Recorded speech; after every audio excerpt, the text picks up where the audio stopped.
The invisible game. Forget what you think you know about naval power. For most of us, the image is clear. Enormous aircraft carriers bristling with fighter jets, destroyers slicing through the waves, and nuclear submarines lurking silently beneath the surface. These are the symbols of military strength that nations proudly display. But the truth is, the real game of power at sea often takes place in silence, far below the horizon, away from cameras, away from headlines. This is the invisible game. A game of ghost fleets. Ghost fleets are not supernatural. They are not phantom ships conjured from folklore. Instead, they are highly secretive intelligence operations, vessels and technologies deliberately disguised, designed to slip into the flow of global shipping without raising suspicion. A trawler might look like it is pulling in nets, when in fact its crew are intelligence officers manning banks of listening devices. A research ship might seem to be studying marine currents, when in reality it is mapping submarine routes and undersea cables. This practice is not new. For centuries, navies relied on deception at sea. In World War I, the British deployed Q ships, armed merchant vessels disguised as harmless cargo boats. They lured German submarines into attacking, then revealed hidden guns at the last second. By World War II, intelligence at sea had grown more sophisticated. Submarines shadowed convoys, disguised vessels tracked radar frequencies, and naval powers learned that knowing the enemy's movements often mattered more than sinking their ships. The Cold War brought this invisible game to its peak. Soviet fishing trawlers loitered for weeks in the North Atlantic, nets barely touching the water. Their real catch was radio traffic, sonar patterns, and fleet maneuvers. American submarines pushed the boundaries even further. In one of the most daring missions, U.S. divers descended to the seabed of the Sea of Okhotsk during Operation Ivy Bells, secretly attaching devices to Soviet communication cables. For years, Washington had a direct line into Moscow's most guarded military conversations, until a traitor revealed the operation. These were the original ghost fleets, half-truths painted with civilian colors, warships masquerading as peaceful research. They operated in shadows because their strength depended on secrecy. A warship shows the flag, a ghost vessel hides in plain sight. Today, the concept has evolved. Modern ghost fleets are not only ships but entire ecosystems. Disguised vessels, unmanned underwater drones, seabed sensors, and satellites working together. Their mission is the same as it was a century ago: listen, watch, map, prepare. But their reach is now global, their technology almost science fiction. The invisible game is not about firepower. It is about knowledge. Imagine knowing the exact routes of enemy submarines, the layout of their undersea cables, the vulnerabilities of their ports. Imagine being able to cripple communication systems before a single shot is fired. Ghost fleets are built to deliver that advantage. The most unsettling part: these operations are happening constantly, right now, across the world's oceans. You may not see them, governments will not admit them, but the invisible game never stops. Every time you check your phone, send a message, or move money online, remember that your data crosses cables stretching across the seafloor. And somewhere in the dark, a ghost fleet may be watching. Deep sea spies and their tools. When we think of navies, we imagine warships with cannons and missiles. But ghost fleets are different. Their strength is not in firepower, but in disguise and in the tools they carry. They are built to hide, to listen, and to move silently in the spaces between nations. A ghost ship might look like an aging cargo freighter, rust streaking its hull, crew lounging on deck in work clothes. But below the surface, in compartments never listed on any manifest, rows of computers hum quietly.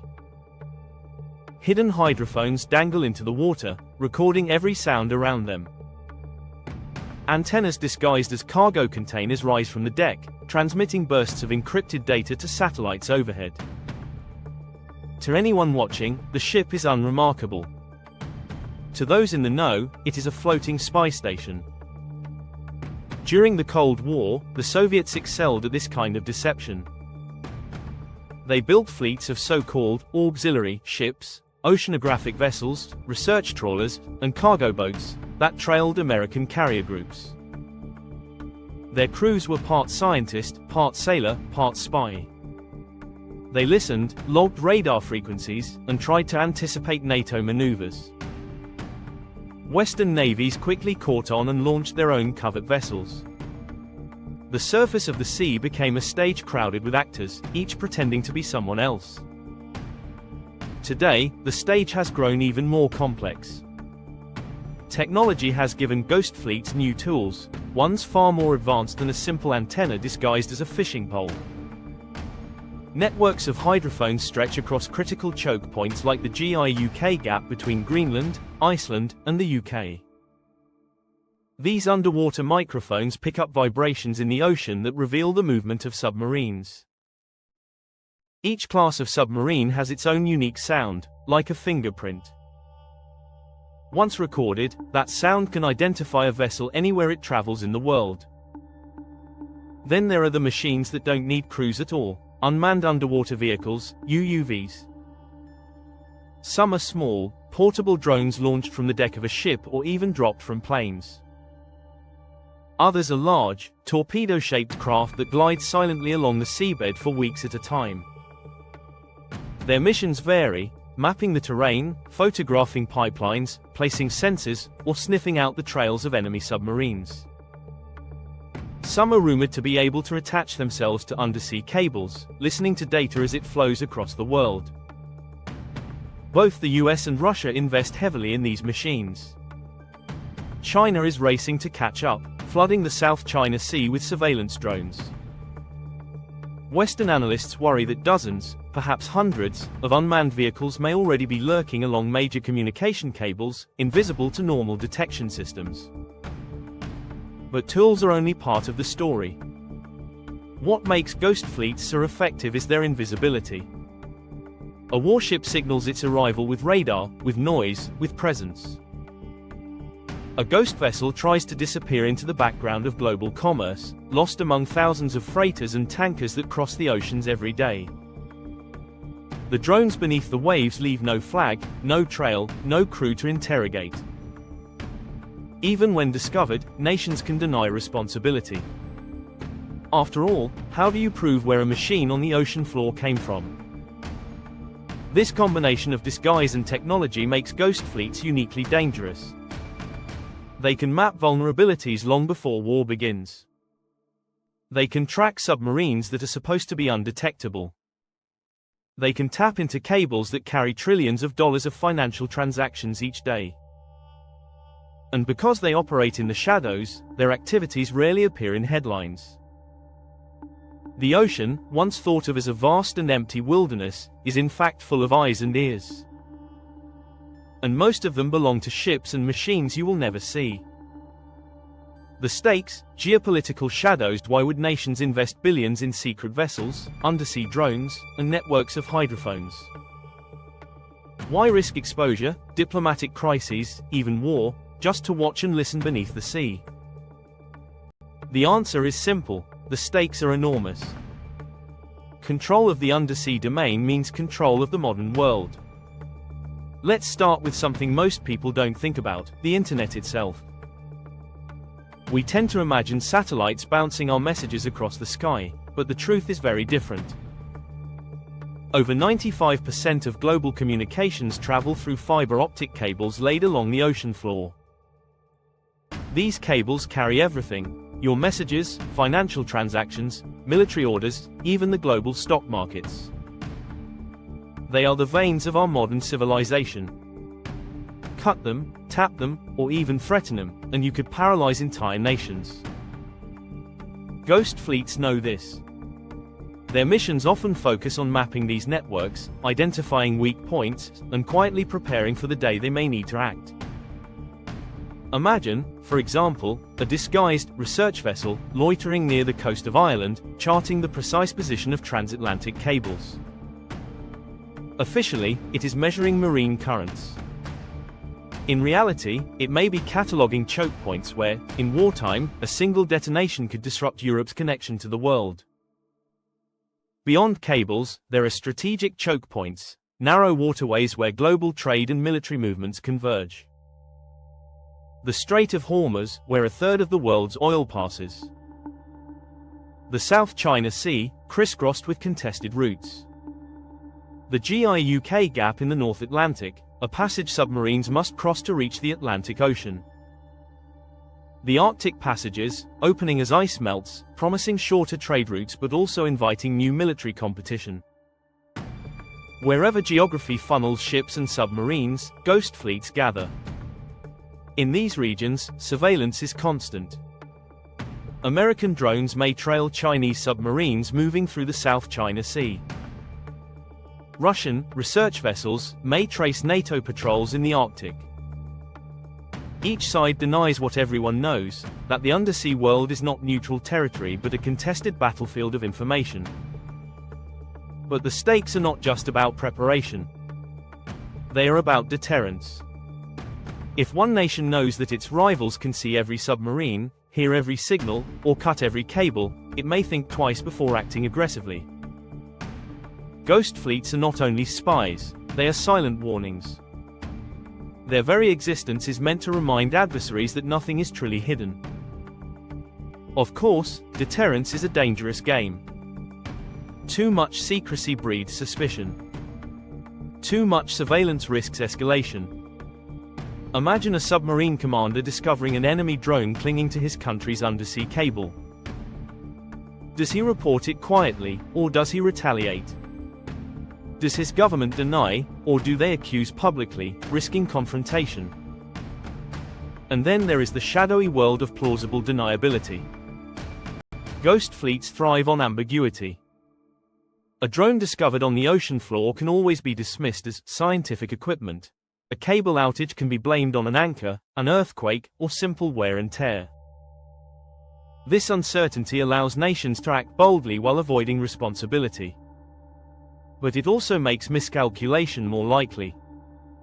The stakes, then, are nothing less than global stability. Ghost fleets operate not just to gather secrets, but to shape the decisions of rival nations. They patrol where oil flows, where internet cables pulse with data, where submarines carrying nuclear weapons must pass. They operate in the shadows because the shadows are where the fate of the modern world is increasingly decided. The unseen incidents, for the most part, ghost fleet operations remain invisible. They slip in, do their work, and vanish without a trace. But every so often, the curtain lifts. A mission goes wrong, a vessel is spotted, or a cable mysteriously fails, and the world gets a fleeting glimpse of the hidden war taking place beneath the sea. One of the most daring examples came during the Cold War with Operation Ivy Bells. In the early 1970s, American submarines crept deep into Soviet-controlled waters in the Sea of Okhotsk. Divers descended to the seabed and located a top-secret Soviet communication cable. Instead of cutting it, they placed a device that wrapped around it, recording every word and transmitting it back to US intelligence. For years, Washington listened in on Moscow's military communications completely undetected. It was one of the greatest intelligence coups in naval history. The Soviets never suspected a thing, until a mole inside the NSA betrayed the secret. Once revealed, the operation collapsed, but not before proving how vulnerable undersea infrastructure truly was. Incidents like Ivy Bells are rare to hear about because most remain classified. But hints occasionally surface. In 2005, NATO reported unusual activity off the Irish coast. A Russian vessel, officially a research ship, spent weeks drifting near the routes of transatlantic internet cables. Marine scientists raised eyebrows. Its pattern of movement didn't match oceanographic studies. Western intelligence concluded that it was likely mapping cables for potential sabotage or tapping. The ship eventually left, but the message was clear: Russia knew exactly where the West's lifelines were. More recently, the Russian vessel Yantar has become notorious. Equipped with 2 mini-submarines, it has been tracked near undersea cables in the Caribbean, the Mediterranean, and even close to US naval bases. Officially, Russia insists it is an oceanographic research ship. Unofficially, analysts call it a spy ship with the ability to cut or tap cables. Every time it appears, speculation surges. Is it collecting data, placing devices, or simply sending a warning that it could if it wanted to? And then there are the accidents, or at least, events presented as accidents. In 2022, a series of massive explosions crippled the Nord Stream pipelines in the Baltic Sea. Gas surged to the surface, creating bubbling maelstroms visible from aircraft. Responsibility remains contested. Was it sabotage by a state actor? Was it a covert ghost fleet operation gone too far? No nation has admitted guilt, and the true story may never be known. But the incident highlighted just how easily the arteries of global trade and energy can be severed beneath the waves. Even routine cable failures spark suspicion.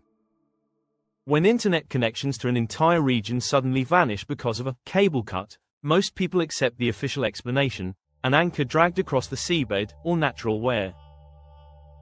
But intelligence agencies ask other questions. Was it really an accident? Or was a ghost fleet testing the world's reaction, probing how quickly repairs would be made, or how vulnerable a nation would be if multiple cables failed at once? The problem with these incidents is attribution. In the shadows of the ocean, evidence is scarce. A drone can be painted over, its serial numbers removed.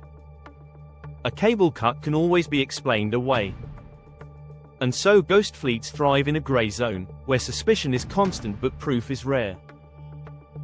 But this ambiguity is also dangerous. Imagine our NATO submarine discovering a Russian drone clamped to a cable in the North Atlantic. Do they expose it publicly, risking escalation? Do they quietly remove it, hoping to avoid confrontation? Or do they retaliate, launching their own covert strike? In this shadowy game, even a single misstep could spiral into open conflict. The unseen incidents remind us of 2 truths. First, that ghost fleets are very real, and second, that the line between espionage and warfare beneath the sea is frighteningly thin.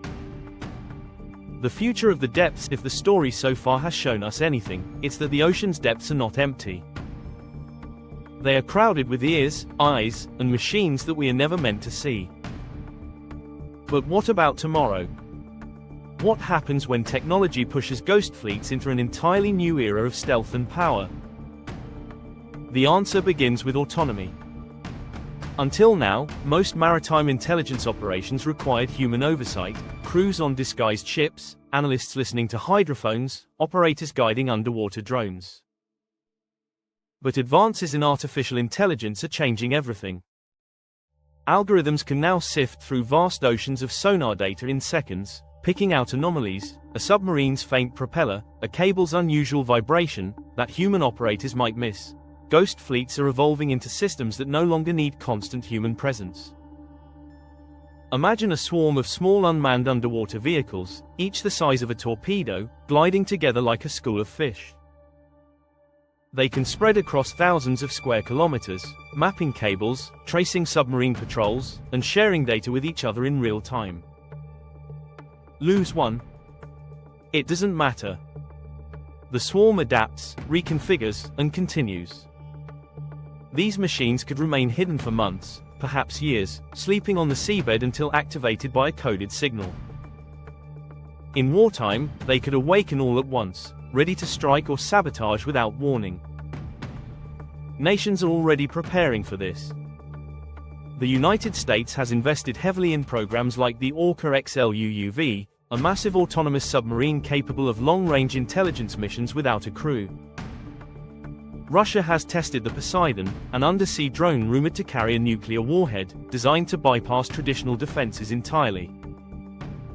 China, meanwhile, is deploying swarms of smaller drones across the South China Sea, building a digital map of its contested waters. The arms race beneath the waves is accelerating. But the future isn't only about hardware, it's about infrastructure. As the world becomes more connected, new undersea cables are being laid constantly, linking Africa, Asia, and South America with high-speed data. Each new cable is both an opportunity and a vulnerability. Ghost fleets of the future will not just tap cables, they may manipulate them. Imagine malware injected directly into a cable's relay point on the ocean floor, altering data without anyone knowing. The battleground will not just be physical sabotage, but cyber war fought at the seabed. Then there is the question of law and ethics. International law was never designed for wars waged in silence beneath international waters. Who owns the seabed beyond a nation's coastal shelf? Who protects the cables that link continents?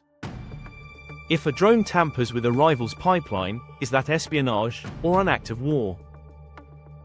Ghost fleets live in this legal gray zone, where almost anything goes because nothing is ever officially acknowledged.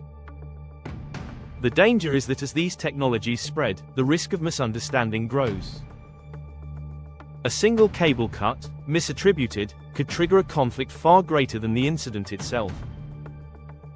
And finally, there is the philosophical question: do we want the last frontier on Earth turned into a battlefield? The ocean has always been a place of mystery. Sailors once feared sea monsters, cartographers marked maps with warnings, "Here be dragons." Today, the monsters are real, but they are machines, drones, sensors, fleets that leave no wake. By turning the seabed into a realm of espionage, we are stripping away even the illusion of untouched wilderness. The future of ghost fleets is not simply about spying. It is about control of information, of infrastructure, of the hidden arteries of modern life. Whoever dominates the undersea domain will hold a lever of power over the entire world. And as nations race to build fleets of invisible machines, we may one day wake up to find that the next great conflict isn't fought in the skies or on the land, but in the silent, crushing dark beneath the waves. Ghost fleets are not a fantasy. They are real, they are growing, and they are shaping our future. This concludes Ghost Fleets, Covert Maritime Intelligence Operations. If this dive into the secret world beneath the waves fascinated you, don't forget to like, thumbs up, comment speech balloon, and subscribe bell for more stories from the hidden battlefields of history. Right finger, now tell me, do you think ghost fleets are a necessary shield of national defense, or are we opening a door to invisible wars that could spiral out of control?